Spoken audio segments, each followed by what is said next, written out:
السلام عليكم، ازيكم يا بنات، يا احلى بنات على اليوتيوب. معاكم ياسمين البحيري. هوريكم النهارده طريقتي في تحضير البطاطس عشان اقليها وتطلع مقرمشه وجميله. هنبدا الاول ان انا اقشرها. انا ما اعرفش اقشرها صراحه بالسكينه، بقشرها بالقشاره. القشره دي كانت جايالي مع نايسر دايسر، كنت جايبها من الشركه السعوديه. هقشر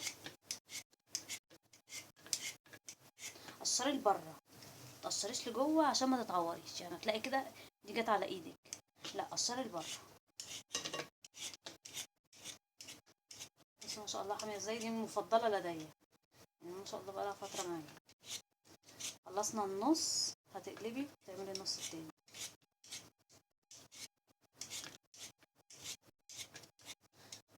كمان بتوفر لك في البطاطس، بتلاقيها ما بتشيلش لحم كتير يعني غير لما بتعمليه بالسكينه. خلصنا تقشيرها، هجيب بس طبقه كده واغسلها غسله بسيطه. ماشي،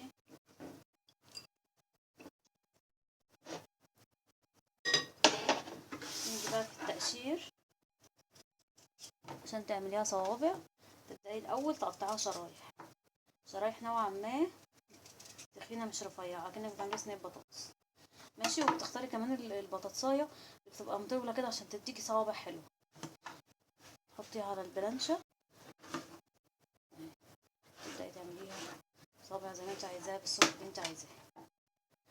مش عايزه تعمليها على بلانش، ما في ناس الستات ما بتحبش البلانش، بتحب تشتغل بايديها، تعمليها كده اهي.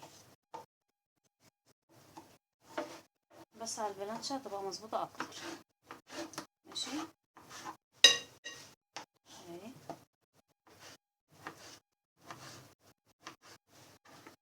بعد ما خلصنا، دي اهم خطوه دي بقى.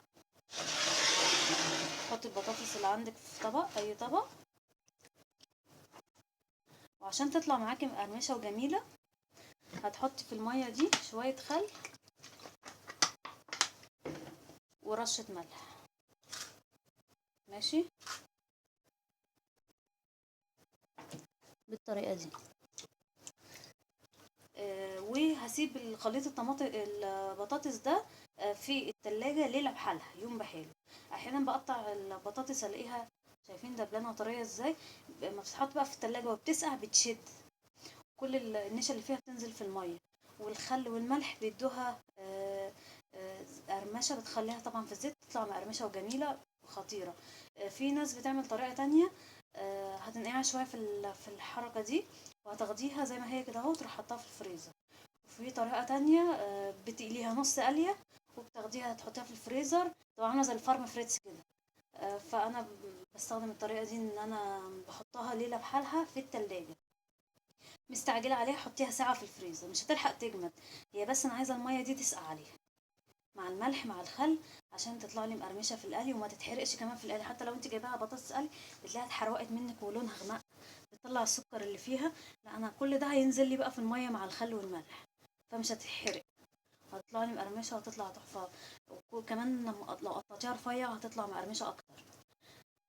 بس دي طريقتي عشان انا جوزي بيحب البطاطس جدا، فانا بعملها كتير. حتى نفسي اجيب القلايه بالكهرباء عشان اوفر الزيت، طبعا اصح طبعا. وده لمحب البطاطس الطريقه دي. يا رب تكون الفكره عجبتكم. ما ننساش سبسكرايب وشير ولايك، واشوفكم ان شاء الله في فيديو جديد، والسلام عليكم.